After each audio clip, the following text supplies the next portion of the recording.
साथियों नमस्कार। पटना बिहार से मैं अमिताभ कुमार दास, आईपीएस 94 बैच, और आप देख रहे हैं मेरा अपना यूट्यूब चैनल दास बोले बिंदास। क्योंकि जब बुजदिलों ने मुंह में दही जमा लिया हो तो दास का बिंदास बोलना जरूरी हो जाता है। साथियों, आज मैं आपको एक ऐसे आईएएस टॉपर की कहानी सुना रहा हूं जिसने अपनी पूरी जिंदगी एक मुख्यमंत्री का थूक चाटने में गुजार दी। उस आईएएस ऑफिसर का नाम है आमिर सुबहानी, और इस वीडियो को आप आखिर तक दिल थाम कर देखिए। साथियों, कहानी शुरू से शुरू करते हैं। उत्तर बिहार में, नॉर्थ बिहार में एक छोटा सा जिला है सीवान। सीवान जिला इसलिए जाना जाता है कि भारतवर्ष के जो प्रथम राष्ट्रपति थे, जो फर्स्ट प्रेसिडेंट थे, डॉक्टर राजेंद्र प्रसाद, वे सीवान जिले के ही जीरादेई के रहने वाले थे। राजेंद्र बाबू को पूरा हिंदुस्तान देश रत्न के नाम से जानता है। सीवान के ही एक महान गांधीवादी थे मौलाना मजहरुल हक, जिन्होंने पटना में सदाकत आश्रम की बुनियाद रखी थी। सीवान में एक खूंखार क्रिमिनल भी हुआ था जिसका नाम था मोहम्मद शहाबुद्दीन। वो इतना बड़ा राक्षस था, हैवान था, कि लोगों को तेजाब से जलाकर मार डालता था। उसी सीवान का रहने वाला है ये आमिर सुबहानी। आमिर सुबहानी की शुरुआती पढ़ाई सीवान में ही हुई, और 1987 में 1987 में जब मैं कॉलेज में पढ़ा करता था, तब आमिर सुबहानी आईएएस की परीक्षा में पूरे हिंदुस्तान में टॉप कर गया। और यूपीएससी में जब आप एग्जाम देते हैं तो आपको दो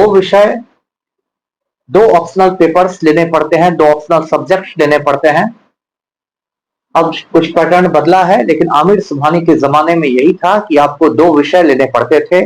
आमिर सुबहानी के ऑप्शनल सब्जेक्ट्स थे एक पर्शियन और एक स्टैटिस्टिक्स। पर्शियन को हिंदी में फारसी कहेंगे। ये एक भाषा है, जबान है, जो मूल रूप से ईरान की भाषा है। ईरान का ही पुराने जमाने में नाम फारस या पर्सिया था। और स्टैटिस्टिक्स को हिंदी में सांख्यिकी कहेंगे। ये आंकड़ों से जुड़ा हुआ विषय होता है। तो जब आमिर सुबहानी 1987 में आईएएस में टॉप कर गए तो हम लोग सभी बहुत खुश थे। इसलिए खुश थे कि हम लोग को लगता था कि बिहार जैसे पिछड़े राज्य के एक छोटे से कस्बे में रहने वाला लड़का आईएएस के इम्तिहान में टॉप कर गया है, और हमें आमिर सुबहानी से बहुत उम्मीदें थी। जब मैं कॉलेज में पढ़ा करता था तब आमिर सुबहानी की पोस्टिंग मेरे ही शहर, मेरे ही जिला दरभंगा में हुई थी, एसडीओ के रूप में। और मेरा जो घर है दरभंगा के शाहगंज मोहल्ले में, उसमें नीचे की मंजिल में एक ऑफिस चलता है। एक बार आमिर सुबहानी उसमें भी आया था तो हम लोग को बहुत अच्छा लगा था। आमिर सुबहानी भोजपुर का डीएम हुआ, पटना का डीएम हुआ, और तब तक कुछ कुछ ठीक ठाक चल रहा था। लेकिन जब पलटू राम 2005 में बिहार का मुख्यमंत्री बना, वजीर आला बना, तब आमिर सुबहानी ने नॉन स्टॉप पलटू राम का थूक चाटना शुरू कर दिया। ये स्थिति हो गई, ये हालात बन गई कि आमिर सुबहानी पलटू राम का थूक चाटता था और कहता था कि हुजूर के थूक में तो मलाई कुल्फी का स्वाद। इस हद की चमचागिरी ने शुरू कर दी आमिर सुबहानी ने, और हम लोग सब चकित हो गए कि इसको हो क्या गया। लेकिन आमिर सुबहानी की चमचागिरी बढ़ती जा रही थी। वो कुछ समय तक कार्मिक सचिव रहा, और उसके बाद वो बिहार का गृह सचिव बन गया, होम सेक्रेटरी बन गया। अब मैं आपको बता दूं कि जो पुलिस विभाग होता है वो होम डिपार्टमेंट के ही अधीन आता है। गृह विभाग की तीन बड़ी शाखाएं होती हैं, गृह विशेष, गृह कारा और गृह आरक्षी। तो जो गृह आरक्षी होता है वही पुलिस डिपार्टमेंट को कंट्रोल करता है। तो ये जो बिहार का नालायक मुख्यमंत्री है पलटू राम, जो अनंत सिंह का चपरासी है, इसने आमिर सुबहानी को सुपारी दी गई कि जो ईमानदार आईपीएस अफसर हैं जो ना खाते हैं ना खिलाते हैं, जो पलटू को मक्खन नहीं लगाते हैं, उनको टारगेट किया जाए, उनको निशाना साधा जाए। और देखिए, एक नियम होता है सरकार में कि यदि आप पर प्रोसीडिंग्स चलती रहती है, यदि आप पर कोई विभागीय कार्यवाही चलती रहती है, इंक्वायरी चलती रहती है, तो आपका प्रमोशन रोक दिया जाता है। तो पलटू के इशारे पर आमिर सुबहानी ने चुन चुन के ईमानदार आईपीएस अफसरों पर प्रोसीडिंग्स चलाना शुरू किया, जिसको लोग प्रोसीडिंग्स जिहाद कहते थे। मैं ये बात इसलिए कह रहा हूं क्योंकि ये मेरा फर्स्ट हैंड का अनुभव है। मुझ पर भी प्रोसीडिंग्स चलाए और उसके बाद मैंने 10 साल तक कानूनी लड़ाई लड़ी, क्योंकि इन लोगों ने मेरा प्रमोशन रोक दिया था। पहले मेरी लड़ाई कैट में हुई। कैट मतलब होता है सेंट्रल एडमिनिस्ट्रेटिव ट्रिब्यूनल। उसके पटना बेंच में मैंने जंग जीती। सरकार अपील में चली गई हाई कोर्ट में, फिर वो मुकदमा हाई कोर्ट में चला, मैंने हाई कोर्ट में भी जंग जीती। फिर सरकार अपील में चली गई सुप्रीम कोर्ट में, और 2016 के आखिर में सुप्रीम कोर्ट ने मुझे सभी आरोपों से बरी कर दिया। और उसके बाद कोई बहाना नहीं बचा सरकार के पास मेरा प्रमोशन रोकने का। इस आमिर सुबहानी को देखिए, जो पलटू राम का थूक चाटता था।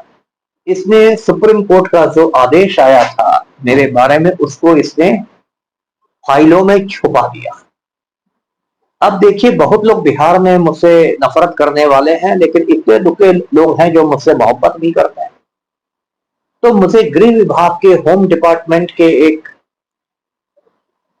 असिस्टेंट ने फोन किया। असिस्टेंट हाई ऑफिसर मैं क्लियर नहीं करना चाहूंगा, लेकिन किसी ने फोन किया। उसने कहा कि सर, अब तो आपका प्रमोशन कोई नहीं रोक सकता, आपको मुबारक हो। मैंने कहा ये कब हुआ? तो उसने सुप्रीम कोर्ट के फैसले के बारे में बताया। मैंने कहा तो ये तो मुझे मालूम नहीं है। उसने कहा कि नहीं सर, ऐसा हुआ है और सुबहानी सर ने उसको छुपा दिया है फाइलों में। मैंने कहा कि एक काम कीजिए, आप उसकी एक तस्वीर खींचिए और उसका स्क्रीन शॉट मुझे व्हाट्सएप पर भेजिए। अब ये उस शख्स के लिए थोड़ा खतरे का काम था, क्योंकि जिस कागज को आमिर सुबहानी ने छुपाया था, उसके बॉस ने उस कागज को मेरे तक पहुंचाया। लेकिन फिर मैंने कहा, मेरे भी कुछ चाहने वाले लोग हैं, उनको लगता है कि मैं ईमानदारी की लड़ाई लड़ रहा हूं, तो इसकी मदद करनी चाहिए। तो उस शख्स ने तस्वीर खींचकर सुप्रीम कोर्ट के आदेश की मुझे स्क्रीन शॉट भेज दिया मेरे मोबाइल पर। मैंने उसका प्रिंट आउट निकलवा लिया। उसके बाद तो मैं एकदम अगिया बेताल हो गया, आग उगलने लगा। मैंने आमिर सुबहानी को एक बहुत कड़ी चिट्ठी लिखी, एक बहुत सख्त खत लिखा। मैंने कहा कि आप मुझे तुरंत प्रमोशन दीजिए, अगर ऐसा आप नहीं करेंगे तो मैं सुप्रीम कोर्ट में आपके खिलाफ अवमानना वाद करूंगा, कंटेम्प्ट ऑफ कोर्ट, कि आप सुप्रीम कोर्ट के हुक्म के बावजूद मेरा प्रमोशन रोके हुए हैं।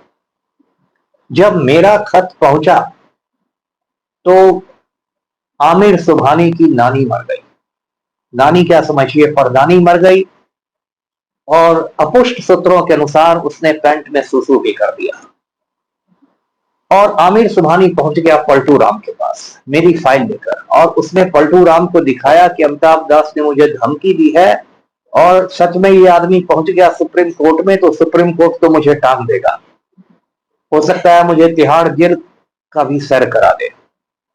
अब पलटू राम को लगा कि मेरा पालतू आदमी इतने समस्या में है, तो पलटू राम ने कहा कि जल्दी से नोटिफिकेशन निकालो प्रमोशन का।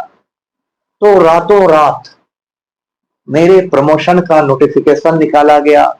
मेरी जो प्रोन्नति थी, तरक्की थी, उसकी अधिसूचना जारी की गई, और मुझे सीधे, मतलब आप कहिए डबल प्रमोशन दिया गया। मैं एसपी के पे स्केल में था, सीधे मुझे आईजी के पे स्केल में कर दिया गया।